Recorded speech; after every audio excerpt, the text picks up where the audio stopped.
نحمدہ و نصلی علی رسولہ الکریم بسم اللہ الرحمن الرحیم۔ عزیز طلباء السلام علیکم ورحمۃ اللہ وبرکاتہ۔ آج کی اس ویڈیو کے اندر ہم اعراب کے بارے میں پڑھیں گے۔ دیکھیں پیج نمبر 37 اور اوپر ہیڈنگ دی ہوئی تلفظ، جس کو ہم انگلش میں پروننسیشن کہتے ہیں، کہ الفاظ کو کس طریقے سے صحیح طرح سے پڑھنا ہے اور اس کا کہاں پر زبر زیر لگانی ہے، کہاں پر پیش لگانی ہے، شد ہو یا مد ہو تو اس کو کس طرح سے پڑھنا ہے۔ تلفظ کا یہ معنی ہے کہ ان تمام چیزوں کی رعایت رکھتے ہوئے ہم نے الفاظ کو صحیح طرح سے پڑھنا ہے۔ اور عزیز طلباء، یہاں پر ایک بات اپنے طلباء کو خصوصی طور پر میں یہ بتاتا ہوں کہ اردو پڑھنے کا ہمارا مقصد بھی یہ ہے کہ ہماری پروننسیشن صحیح ہو جائے۔ اب بہت سارے الفاظ ایسے ہوتے ہیں کہ جو ہم روز مرہ میں استعمال کرتے ہیں، بولتے ہیں، لیکن ہم ان کو غلط بول رہے ہوتے ہیں۔ جیسے مثلا لفظ غلط ہے، ہم غلط پڑھتے ہیں، لفظ غلط ہوتا ہے، غلط لفظ بولا جاتا ہے، غلط نہیں ہوتا۔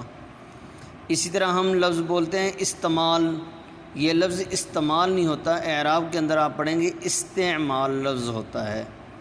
اسی طرح ہم بولتے ہیں استغفار، لفظ استغفار نہیں ہوتا، استغفار ہوتا ہے۔ تو اعراب لگانے کا مقصد یہ ہے کہ جو الفاظ جس طرح سے اعراب لگا کر صحیح طرح سے پڑھے جائیں، ہم بھی اسی طرح اعراب کے بغیر ہم صحیح تلفظ کے ساتھ پڑھنے والے بن جائیں۔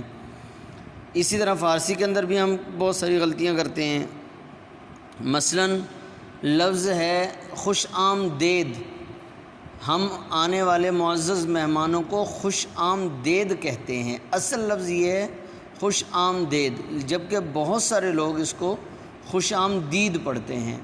تو جب ہم نے پڑھنا شروع کیا اور پھر سن لیا، سننے کے بعد ہم یہ دیکھیں کہ آیا کہ ہماری غلطی کیا نکلی، تو اس غلطی کو نوٹ کر کے دور کرنے کی کوشش کریں گے، اور اسی دن سے جب سے ہم نے صحیح لفظ سنا اس وقت سے ہم صحیح طرح سے اس کو ادا کرتے رہیں گے۔ جب بھی بولیں گے ہم نوٹ کریں کون کون سے الفاظ ہم صحیح بولتے ہیں، تو ہمارے الفاظ درست ہو جائیں گے۔ ورنہ انسان بہت سارے کوالیفائڈ ایسے لوگ بھی دیکھے کہ جو دیکھنے میں تو ظاہری طور پر بڑے کوالیفائڈ لگتے ہیں، لیکن جب بولتے ہیں تو ان کی کوالیفیکیشن کا اندازہ ہوتا ہے کہ وہ کوالیفائڈ نہیں لگتے۔ وجہ کیا ہے؟ الفاظ کی صحیح درستی نہیں ہے۔ تو دیکھیں تلفظ کی تعریف کیا ہے۔ تلفظ کے معنی ہے الفاظ کو زیر زبر اور پیش کے لحاظ سے صحیح ادا کرنا۔ اسی لیے الفاظ کا صحیح تلفظ سیکھنے کے لیے حرکات کی سے واقفیت ضروری ہے۔ حرکات حرکت کی جمع ہے۔ اب زیر زبر پیش کو حرکات بھی کہتے ہیں، زیر زبر پیش کو اعراب بھی کہتے ہیں۔ اب حرکات کہیں گے تو حرکات حرکت کی جمع ہے۔ اب حرکت اس لیے کہیں گے کہ جب یہ لفظ کے اوپر یا حرف کے اوپر آتی ہے تو گویا کہ وہ لفظ کا ایک حصہ یعنی حرف جو ہے وہ پڑھنے کے اعتبار سے ہلنے لگتا ہے، اس میں حرکت آ جاتی ہے، تو اس لیے ان کو حرکات کہتے ہیں۔ حرکات ان علامات کو کہتے ہیں جو الفاظ کا تلفظ واضح کرنے کے لیے ان کے مختلف حروف پر لگائی جاتی ہیں۔ اعراب کی تفصیل حسب ذیل ہے۔ نمبر 1 زبر، یہ علامت حرف کے اوپر لگائی جاتی ہے، اس علامت کو فتحہ بھی کہتے ہیں۔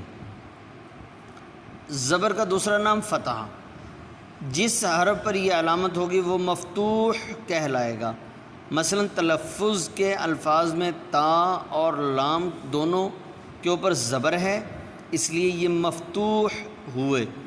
عمل میں عین اور میم دونوں کے اوپر زبر ہے، اس لیے دونوں مفتوح ہوں گے۔ زیر یہ علامت حرف کے نیچے لگائی جاتی ہے، اس علامت کا دوسرا نام ہے کسرہ۔ زیر کا دوسرا نام کسرہ ہے۔ جس حرف کے نیچے یہ علامت ہوگی اسے مکسور کہیں گے۔ مثلا لفظ انسان ہے، الف کے نیچے زیر آ گئی تو یہ الف مکسور ہو جائے گا، اور جسم میں جیم کے نیچے زیر ہے تو جیم مکسور ہوگا۔ یہاں پر ایک بات بتانا ضروری سمجھوں گا کہ ہم جب الف کے نیچے زیر یا الف کے اوپر پیش یا زبر ہو تو ہم عربی کے اعتبار سے ہم اس کو الف نہیں پڑھیں گے بلکہ ہم اس کو حمزہ پڑھیں گے، کیونکہ الف وہ ہوتا ہے جس کے اوپر کوئی حرکت اعراب کی کوئی قسم نہ پائی جائے، زبر زیر پیش جزم کوئی چیز نہ ہو تو ہم اس کو الف کہیں گے۔ جیسے مثال کے طور پر دیکھیں، انسان میں جب ہم انسان کے اوپر اعراب لگائیں گے، الف کے نیچے بھی پہلے الف کے نیچے زیر یہ اعراب آ جائے گا تو عربی کے اعتبار سے یہ حمزہ بن جائے گا، نون کے اوپر بھی جزم آ جائے گا، سین کے اوپر زبر آ جائے گی۔ اب یہ الف جو ہے سین کے بعد یہ ساکن ہو جائے گا، بالکل خالی ہوگا، تو جو خالی الف ہوگا اس کو ہم الف کہیں گے عربی میں، باقی جس کے اوپر بھی کوئی حرکت ہوگی تو وہ حمزہ کہلائے گا۔ پیش یہ علامت حرف کے اوپر لگائی جاتی ہے، اور پیش کی نشانی یہ دیکھیں، یہ پیش کی نشانی ہے، تھوڑا سا زبر کو اوپر کی طرف موڑ دینا ہے۔ اس علامت کا دوسرا نام ضمہ ہے، پیش کا دوسرا نام ضمہ ہے، جس حرف پر پیش ہو اسے مضموم کہتے ہیں۔ مثلا لفظ حروف میں حا کے اوپر پیش ہے، حا مضموم ہے۔ زکام اور بخار میں زا اور با مضموم ہیں۔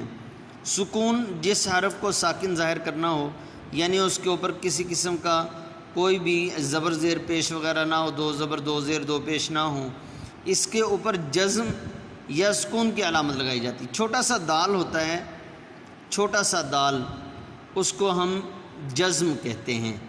ایک نام ہے اس کا سکون کا اور ایک نام اس کا جزم ہے۔